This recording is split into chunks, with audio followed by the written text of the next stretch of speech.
Nama saya Gwen Mikael Foges. Di sini saya akan mempresentasikan tentang kasus tambang emas di Pulau Sebayur Besar. Mas materinya yaitu di kasus tambang emas Pulau Sebayur Besar, yaitu Undang-Undang Nomor 27 2007 dan Undang-Undang Nomor 1 2014, yaitu Undang-Undang Pasir.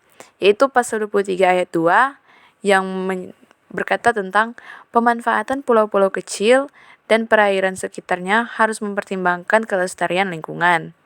Dan pasal 26A, pertambangan mineral pada pulau kecil hanya dapat dilakukan dengan izin khusus dan melalui kajian ekologis ketat. Dan Undang-Undang Nomor 3 2020 yaitu mengatur proses izin usaha pertambangan IUP. Dan di sini ada yang ketiga, ada RZWP3K NTT menetapkan zonasi perairan dan pemanfaatan. Di sini ada contoh analisis kasus, yaitu Pulau Sebayur Besar termasuk kategori pulau kecil. Aktivitas tambang emas hanya dapat dilakukan bila memenuhi syarat ketat, termasuk kelayakan ekologis dan sesuai zonasi. Jika RZWP3K menetapkan wilayah tersebut sebagai zonasi konservasi ataupun pariwisata, aktivitas pertambangan bertentangan dengan tata ruang dan kerannya ilegal. Sini ada contoh jurisprudensinya, yaitu yang pertama putusan MK nomor 3 PP UU 2010. MK menegaskan perlindungan pulau-pulau kecil merupakan kewajiban konstitusional negara. Putusan MA nomor 57 PHUM 2016, MA membatalkan izin tambang di wilayah pesisir yang bertentangan dengan RZWP3K. Ini ada isu hukum, yaitu yang pertama pelanggaran terhadap hukum lingkungan, yaitu dasar hukum UUP. Undang-Undang Nomor 32 2009 tentang perlindungan dan pengelolaan lingkungan hidup, yaitu UU PPLH. Nah, ada juga peraturan AMDAL PP 22 tahun 2021.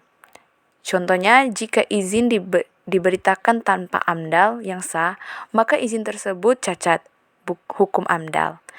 AMDAL wajib melibatkan kajian ekologis, konsultasi publik, dan analisis dampak ekosistem pesisir, dan juga potensi pencemaran air dan laut. Nah, dan di sini tidak adanya AMDAL yang valid melibatkan izin lingkungan batal demi hukum, yaitu terkena pasal 38 UU PPLH. Ini ada contoh jurisprudensinya, yaitu yang pertama putusan MA nomor 63 Ketun 2017 pembatalan izin tambang karena AMDAL tidak sesuai produser. Terus yang kedua ada putusan Petun Kendari 2017 dalam kasus Pulau Wowani pembatalan izin tambang di pulau kecil.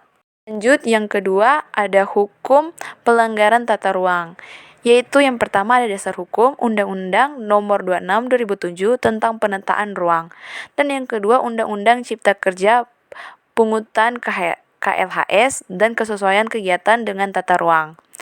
Yaitu kita masuk kepada analisis. Jika Pulau Sebayur Besar ditetapkan sebagai kawasan peristiwa, strategis, dan konservasi, maka pertambangan adalah kegiatan yang bertentangan dengan tata ruang. Pelanggaran tata ruang dapat menimbulkan ada 3 hal, yaitu pembatalan izin dan sanksi administratif dan gugatan TUN, serta pidana tata ruang pada pasal 69 UU Penataan Ruang.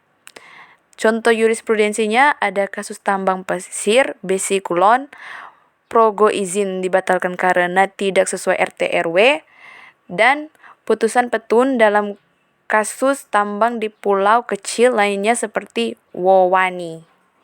Kita masuk kepada analisis hukum dan sosial, yaitu yang pertama keabsahan izin pertambangan. Analisis menunjukkan aktivitas pertambangan di Pulau Sebayur Besar berpotensi kuat tidak sah apabila bertentangan dengan RZWP3K dan AMDAL dan perizinan pulau kecil dan prinsip perlindungan lingkungan.